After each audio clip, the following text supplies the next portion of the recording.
يسعد لي مساكم جميعا، جاي لكم موضوع جديد من مواضيع الشعب في رمضان بهذا العنوان. والمدخنين اللي بتكلم عنهم نوعان. النوع الأول المدخن اللي كل سنة يقول في رمضان بيقطع الدخان، والنوع الثاني اللي يربط نفسيته وأخلاقه وسلوكياته بالتدخين.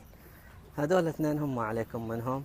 هذه كل اللي يسووها هذه سلوكيات إدمانية نفسية، ما هي متعرضة أو مرتبطة بأعراض جسمانية أو صحية داخل الجسم، زي ما يقول نقص نيكوتين أو ما أدري إيش. هذه تجي أعراض انسحابية بشكل سريع وتعدي الدخان، ما تطول، تجيب صداع، تجيب حاجات خفيفة لطيفة وتمشي. ما توصل الإنسان أنه يكون سيء لهذا الحد.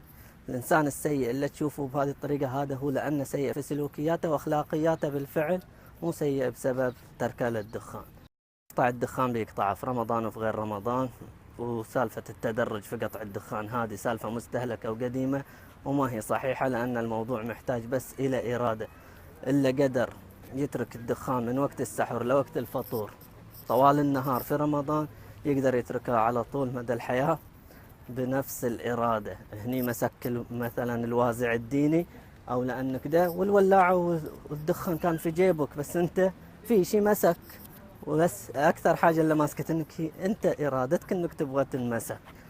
تقدر تستخدمها طوال السنة وتترك الدخان، ولا تتحجج إن إذا ما نجحت في هذا الرمضان بتستنى لرمضان الجاي عشان تترك الدخان. وسالفة الثاني اللي رابط نفسيته بالدخان، ترى صارت مستهلكة يا الحبيب، ولا تبني أعذارك وحججك على هذا الدخان، وعدل من أخلاقك وسلوكياتك يا الناس. تحياتي للجميع، السلام عليكم.